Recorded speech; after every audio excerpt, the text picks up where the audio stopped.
I'm 17. I'm a senior at Noble and Greeno School, which is not too far from here. And I have been singing since around the age of 5 and acting since maybe the age of 7. And I'm really interested in the performing arts, theater, singing, those kinds of things. Yeah.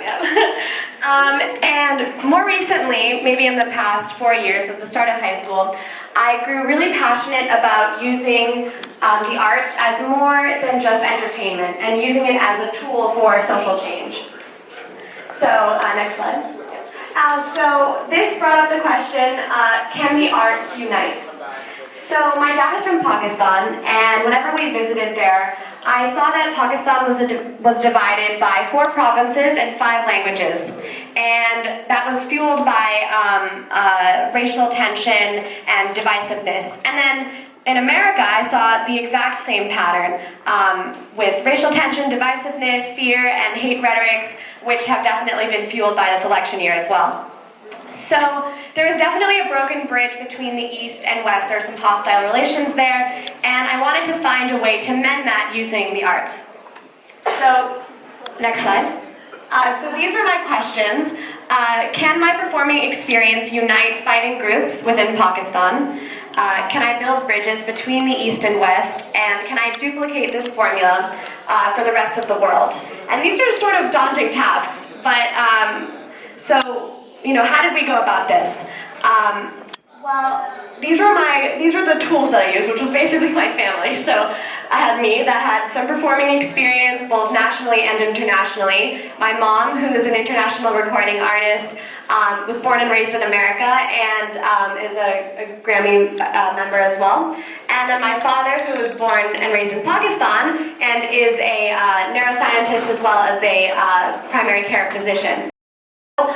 I used all of this to create a song called Pehle Pakistani Hai, which means first I'm Pakistani. So we wrote the song in Urdu, which is the language that people speak in Pakistan. I co-wrote it with Anwar Maqsood, who people in Pakistan say is like the Shakespeare of Pakistan, as well as my mom.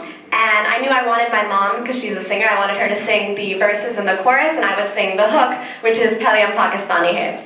And the premise of the song was to unite Pakistan under one common heritage. So the premise is basically that yes, I may be from X region, or yes, I may be from Y region, but first I am Pakistani. So there were definitely some difficulties when approaching this. We had some very close calls with terrorist groups in Pakistan.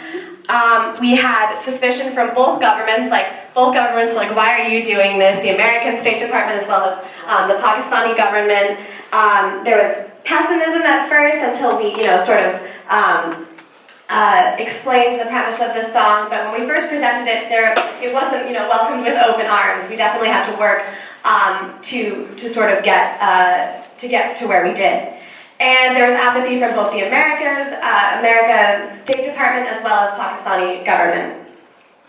So we released the song on August 14th, which is Pakistan's Independence Day, and it was incredibly successful, way more successful than I could have ever dreamed of.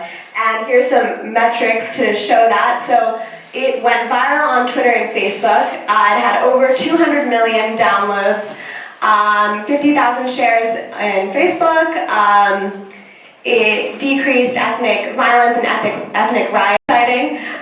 It has a 250 million media impression. It's the highest ringtone downloaded in Pakistan.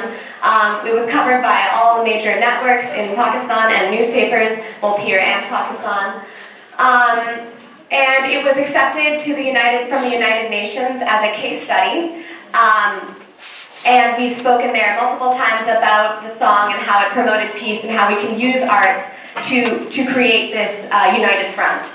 So to switch gears a little bit, I wanted to talk about the political climate right now and how I think we can use this to our advantage.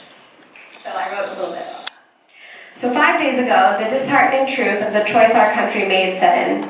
This election, in my mind, shattered every principle that distinguishes our country from others. To be honest, I took it really personally. Fear, anger, guilt, and genuine sadness stirred within me. But what do you do when the depths of grief immobilize you? I, as a young female minority, would rather use this event as motivation to keep practicing my right of freedom to call young, socially aware teens like yourself into action. This is certainly not the time to sit idle and allow grief to consume you.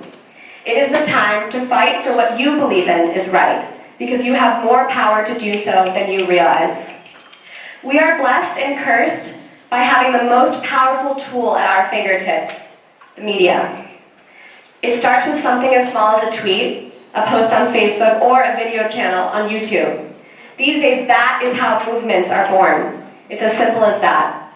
So never feel like your age is a factor that holds you back, and never use that as a cop-out. Because in fact, our age only propels us further into the new age of technology. And what you do with that power is your choice. So, thank you.